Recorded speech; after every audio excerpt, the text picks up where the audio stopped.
Liquor scam గడిచిన 20 రోజుల నుంచి రాష్ట్ర వ్యాప్తంగా ఇదే జరుగుతుంది. అసలు లిక్కర్ స్కామ్కి నాకు ఏం సంబంధం అని చెప్పి మరి జగన్మోహన్ రెడ్డి అంటున్నాడు. మరి నిజమే అనుకోవాలంటారా? ఆయనకి ఏ సంబంధం లేదు. ఎందుకంటే ఆయన మాజీ సీఎం కాదు కదా, సీఎంగా ప్రవర్తించలేదు, సీఎంగా చేయలేదు ఆయన. అసలు ఆయనకేం తెలుసు అని చెప్పి నువ్వు అడుగుతున్నావు. చేసిందే మొత్తం ఆయన అయితే ఆయన తెలియకుండా అందరు ఏం చేస్తారు? ఆయన తెలియకుండా ఏ పని జరుగుద్ది అసలు రాష్ట్రంలో? 13 జిల్లాలలో ఏమైనా చేయాలంటే ఆయనకు తెలియకుండా చేస్తారా? మొత్తం అవినీతి అవినీతి మొత్తం నాయకులు మొత్తం అవినీతి అయిపోయారు. ఒక స్కామ్ అయింది, అన్ని స్కామ్లు మొత్తం. ముందు జగన్మోహన్ రెడ్డిని జైలు వేస్తే ఒక్కొక్కడికి ఉచ్చబడి బయటకు వచ్చి నిజాలన్నీ ఒప్పుకుంటారు. మీరు వీళ్ళేమో ఒక్కొక్కళ్ళు అని చెప్పి ఆగుతున్నారు. అది అసలు ఫైల్ మీద ఒక్క సంతకం నాకు చూపించండి దమ్ముంటే అంటూ సవాల్ చేస్తున్నాడు కదా. మరి నీదెందుకు ఉంటుందా? ఇప్పుడు సంతకాలు గింతకాలు నీ ఎందుకు ఉంటాయి?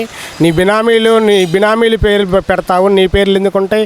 వాళ్ళందరినీ సర్వనాశనం చేసింది నువ్వేగా జగన్మోహన్ రెడ్డి. మళ్ళీ నిన్ను నమ్ముకొని మళ్ళీ ఏదో 2024లో గెలుద్దామంటే నువ్వు చేసిన నిన్ను చూసుకునే కదా వాళ్ళు అవినీతి పరులయ్యి. నువ్వు 16 నెలలు జైల్లో చేసి అవినీతి చేసి ఇష్టాచర్యంగా మీ నాయకుల్లో దాచుకోవటం నిన్ను చూసి నువ్వేమో నాకేం తెలియదంటావు. ఎందుకంటే నీకు తెలియడానికి ఎందుకంటే నువ్వు ఉండి అమ్మట్లేదుగా బారుల్లో వయసుల్లో. నువ్వు చేసేది మొత్తం నువ్వే కదా అవినీతి. లేకపోతే వాళ్ళకి అంత ధైర్యం ఆడించి వచ్చేది. జనం ముందు రేట్లు పెంచితే జనాలు తాగటం తగ్గిస్తే ఎలా జరిగిద్ది స్కాము? షాపులు కూడా తగ్గించాను నేను. షాపులు తగ్గితే ఎవరైనా మాకు లంచాలు ఇస్తారా అని అడుగుతున్నాడు కదా. మరి ఆయన ఏమంటే నువ్వు కనీసం ఫోన్పే పెట్టావా? గూగుల్ పే కానీ ఫోన్పే కానీ పెట్టావు. మొత్తం నువ్వు చేసింది మొత్తం దొంగ ముందే కదా. నువ్వు చేసిన తయారు మొత్తం దాని లెక్కలు లేకుండా ఇష్టాచారంగా అమ్ముకొని దోచుకున్నారుగా. పాపం పిచ్చి ముందని చెప్పి తెనాల్లో కుర్రోడు అడిగితే ఏం చేశారు? తెల్లదారాక డెడ్ బాడీ చచ్చిపోయి ఉన్నాడు పాపం. అట్లా ఎవడైనా మాట్లాడిన మొత్తం చంపేశారు మీ హయాంలో. నువ్వు మాట్లాడేటప్పుడు నాకేం తెలియదు అనేటప్పుడు పిల్లిగైన పాలు తాగుతుంటే ఎవరు చూడలేదు అనుకొని పాలు తాగినట్టు కాదు. తాగితే తాగింది అనుకొని తాగనిస్తే పిల్లి పాలు తాగింది, లేకపోతే పాలు తాగింది. అట్లనే నీకు తెలియకుండా ఏం జరగదు జగన్మోహన్ రెడ్డి. నీ చేసిన పాపాలు అడిగిపోవు. నీ చుట్టూ తిరుగుతూనే ఉండి నీ త్వరలోనే జైలుకి పోతావు, అది ఖాయం. నేను విజయవాడలోనే ఉంటాను, దమ్ముంటే అరెస్ట్ చేసుకోండి అంటూ ఆయన సవాల్ అయితే విసిరారు కదా. మరి ఎలా చూడాలంటారు దాన్ని? విజయవాడలో ఏడుండా నేను చేసేదే. ఎందుకంటే నీలాగా చంద్రబాబు నాయుడిని 53 రోజులు ఇది లేకుండా ప్రూఫ్లు లేకుండా జైల్లో పెట్టావు. నేను అట్లా పెట్టరు. ఎందుకంటే నీ పక్కాగా నీ తప్పు చూపించి అప్పుడు కానీ జైల్లో వేయరు. నేను ఆశామాచిగా చంద్రబాబు నాయుడు లాగా మేమెందుకు మా నాయకులు ఎందుకు చేయరు? పక్కాగా నీ ప్రూఫ్లుండి నిన్ను బొక్కలు తీస్తారు. అంటే రాష్ట్రంలో సంవత్సరం అయిపోతున్న అభివృద్ధి ఏం చేయకుండా, సంక్షేమం ఏం చేయకుండా ఓన్లీ మా మీద కేసులు పెట్టడంతోనే నడిపేస్తున్నాడు చంద్రబాబు నాయుడు అంటున్నారు కదా. మరి మీకేం కళ్ళు లేవైంది? అభివృద్ధి ఎందుకు జరగట్లా? రాజధాని నైటు పగలు పరిగెత్తుతుంది. చంద్రబాబు నాయుడు కుర్రోళ్ళలాగా పరిగెత్తి అభివృద్ధి అని చెప్పి పరిశ్రమలు మొత్తాన్ని ఎత్తుక్కున్నాడు. ఆడాడ మనకి పరిశ్రమ తీసుకురావడానికి కుర్రోళ్ళలాగా పరిగెత్తుతుంటే మీకు ఆడ కళ్ళు లేవు అసలు ఆ మాట అనడానికి. అభివృద్ధి అనేది మీ హయాంలో జరగదు, చంద్రబాబు హయాంలో పరిగెత్తుద్ది. నువ్వు చేసిన మొత్తం స్కాములు మొత్తం దోసుకొని మొత్తం రాష్ట్రం పట్టించావు కాబట్టి రూపాయి బిల్లలేదు కాబట్టి కొద్దిగా లేట్ అవుతుంది. ఈ 5 ఏళ్లలో మొత్తం అభివృద్ధి చెందుద్ది. చంద్రబాబు నాయుడు ఎట్లా పరిగెత్తున్నాడో రాష్ట్రం కూడా అట్లా పరిగెత్తుద్ది. రాజధానికి అన్ని వేల ఎకరాలు ఎందుకు? 500 ఎకరాల్లో ఏదో నాగార్జున యూనివర్సిటీలోనే ఎక్కడో చోట ఒక 500 ఎకరాలు తీసుకొని అక్కడ 4 బిల్డింగులు కట్టేస్తే అయిపోయింది. దానికోసం రాష్ట్ర ప్రజలను ఇంత ఇబ్బంది పెట్టడం అవసరమా? ఇన్ని లక్షల కోట్లు ఖర్చు పెట్టి రాజధాని కట్టడం అవసరమా అంటున్నాడు కదా మరి జగన్మోహన్ రెడ్డి. 2014లో నువ్వేం చెప్పావు అసెంబ్లీలో? 33,000 ఎకరాలు అంటే ఓకే ఎస్ అన్నావు. 2019లో నువ్వేం చేయొచ్చా? నువ్వు తిరిగేటప్పుడు ఏం చేయొచ్చావు ప్రచారంలో? నేను చంద్రబాబు నాయుడు ఇల్లు కట్టుకోలేదు, నేను రాజధానిలో ఇల్లు కట్టుకున్నాను, రాజధాని పూర్తి చేస్తానని చెప్పి రాజధాని రైతులను నమ్మించి కనీసం చంద్రబాబు నాయుడు టీడీపీకి ఒక్క సీట్ లేకుండా చేయొచ్చు నీ మాటలకి. అలాగని నువ్వు 3 రాజధానులు అని చెప్పి వాళ్ళని సర్వనాశనం చేశావు. ఇంకా నీకు సిగ్గు లేదు మాట్లాడటానికి.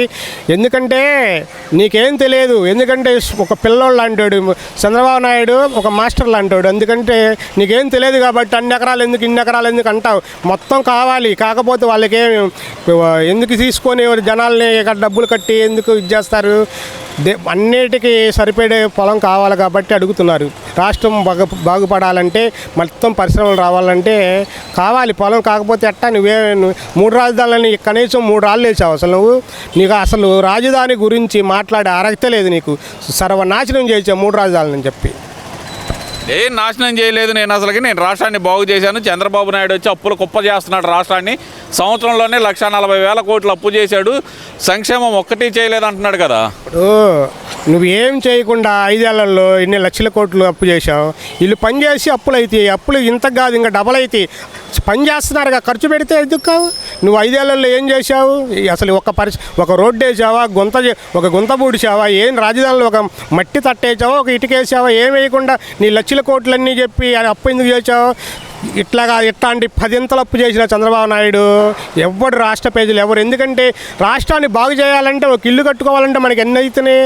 ఇల్లు కట్టాలంటే ఎన్ని రోజులు పడుతుంది, ఎన్ని నెలలు సంవత్సరాలు పడుతున్నాయి. అలాంటిది రాజధానికి ఎంత ఖర్చు అయింది.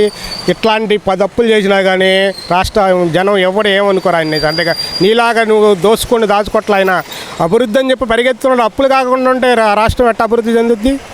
అసలు ఇక్కడ ప్రధానంగా చూసుకుంటే కనుక సంవత్సరంలో ఒక్క సంక్షేమ కార్యక్రమం చేయలేదు. ప్రజల్ని మోసం చేశాడు, మాట తప్పాడు, మడం తిప్పాడు చంద్రబాబు నాయుడు అనేది నిన్న జగన్మోహన్ రెడ్డి చేస్తున్న వ్యాఖ్య. మరి మడం తిప్పినా మాట తప్పినా నీకే సరిపోద్ది, నీకు నీ నాయకులకే సరిపోద్ది. కానీ చంద్రబాబు నాయుడు గారు మాట ఇస్తే మాట మీద కట్టుబడి ఉంటాడు. ఏమయ్యా 3,000 పింఛను 4,000 చేశాడు. వికలాంగులకి 3,000 6,000 చేశాడు. 2 నెలలు ఫ్రీగా ఇస్తానని చెప్పి మొత్తం వచ్చిన నెలలోనే మొత్తం చేశాడు. అలాంటి ఘనత ఒక చంద్రబాబు నాయుడికే చెందుద్ది. కానీ నువ్వు చెప్పుకోవడానికి కూడా నీకు అసలు మాట్లాడడానికి నీకు అర్హత లేదు అసలు చెప్పాలంటే. రేపు నెలలో తల్లికి 15,000 అయిపోతున్నారు. రైతుకి అన్నదాత సుఖీభావ 20,000 అయిపోతున్నారు. మొత్తం వేస్తున్నాయి. నీ కళ్ళు అభివృద్ధి లేదంటే నీ కళ్ళు కనపట్ల. నీ కళ్ళుండి కూడా మూసుకుపోయావు జగన్మోహన్ రెడ్డి.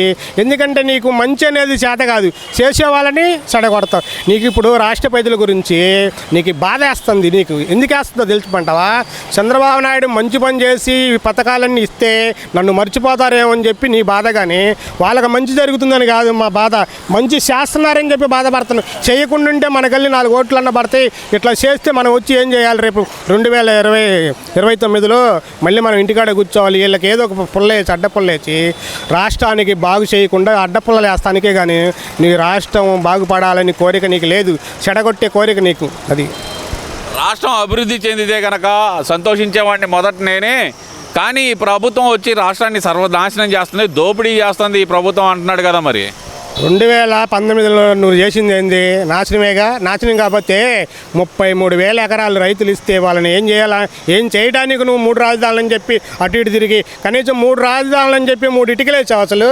అసలు రాష్ట్రం గురించి బాగు చేసే నీకు ఆలోచన లేదు. చేసే వాళ్ళని ఇంకా చెడగొట్టాలంటున్నావు. నువ్వు జీవితంలో నీకు ఒకసారితోనే పోతాం. చంద్రబాబు నాయుడు గారు విజయనంద మనిషి ప్రతి వాళ్ళు ఆయన నమ్ముతున్నారు. అందరూ పరిశ్రమలు కూడా పరిగెత్తుతూ వస్తాయి. ఆయన చాలా పోరాడుతున్నాడు రాష్ట్ర ప్రజల కోసమే. ఆయన ఎప్పుడు పగలు నైటు కష్టపడుతున్నాడు. నీలాంటిగా అట్ట పరదాల పట్ల పొనుకొని అట్లా పరదాల చాట పొనుకొని చేసే పని కాదైంది. ప్రజలు బాగా కోరే చంద్రబాబు నాయుడు. ప్రజల బాగు అయితే కనుక నేను సంతోషిస్తాను అంటున్నాడుగా. మరి ఆయన ప్రజల కోసం పోరాటం చేయడానికి నేను వస్తాను అంటున్నాడు కదా. మరి ప్రజల కోసం బాగుండాలన్నవాడు నువ్వు అసలు నీకు ఆ మాట అనే అర్హత లేదు జగన్మోహన్ రెడ్డి. ఎందుకంటే కరోనాలో మాస్క్ అడిగితే ఒక డాక్టర్ని ఏం చేసావు? రోడ్డు మీద కాళ్ళు చేతులు ఎరగదీసి కట్టి గుండు చేపించి ఒక పిచ్చోళ్ళలాగా చేసినోడు నువ్వు రాష్ట్రం గురించి మాట్లాడుతున్నావా? ప్రజలకు బాగు గురించి మాట్లాడుతున్నావా? పిచ్చి ముందు ఇదేందని చెప్పి తెనాల్లో కుర్రాడు అడిగితే తెల్లారాకొని చంపేయటమా? నువ్వు బాగు ఏం బాగు నీకు? ఏమయ్యా ఎవరినన్నా ప్రశ్నిస్తే 75 ఏళ్ళ రంగనాయకమ్మని పాపం మిమ్మ వయసు మీ అమ్మమ్మ వయసు పాపం. అది అసలు నీకు ఆడన సిగ్గుసారం ఉందా జగన్మోహన్ రెడ్డి? అలాంటి ఆమెను పట్టుకొని ప్రశ్నించినందుకు నువ్వు జైల్లో పెట్టావంటే నీకు మనుషుల గురించి, మహిళల గురించి, ప్రజల గురించి ఆలోచించే అర్హత లేదు నీకు జగన్మోహన్ రెడ్డి. ఒక నాయకుడు అంటే నేర్చుకో. పవన్ కళ్యాణ్ ఉన్నాడు, ఇప్పుడు ఏమన్నాడు? 15 ఏళ్ళు చంద్రబాబు నాయుడు గారు సీఎంగా ఉండాలి, నేను మీ దగ్గర పనిచేయాలి, నాకు అనుభవం ఉంటాయి. అట్లా ఉండాలి ఒక నాయకుడు. పవన్ కళ్యాణ్ లాగా ఉండాలి. అట్లా నేర్చుకో నువ్వు. అంతేగాని ఒక చంద్రబాబు నాయుడు అంటే ఎట్లా? అసలు ఎవరు అనుకున్నావు? ఆయన పెద్ద పెద్ద తరాగా ఉన్నాడు, ఒక గురువులాగా ప్రవర్తిస్తున్నాడు పవన్ కళ్యాణ్ కూడా. అలాంటి దగ్గర నేను 15 సంవత్సరాలు సీఎంగా ఉండాలి, నీ దగ్గర నేను మెదగాలి, నేను నేర్చుకోవాలి, నీ అనుభవం నాకు కావాలంటే ఏం పక్కన పెట్టవా, ఈగో పక్కన పెట్టి చంద్రబాబు నాయుడు దగ్గర నేర్చుకో. మంచి పరిపాలన, ఆయన ఒక మాస్టర్ లాంటాడు, నువ్వు స్టూడెంట్ లాంటాడు, నేర్చుకో, తప్పేం లేదు.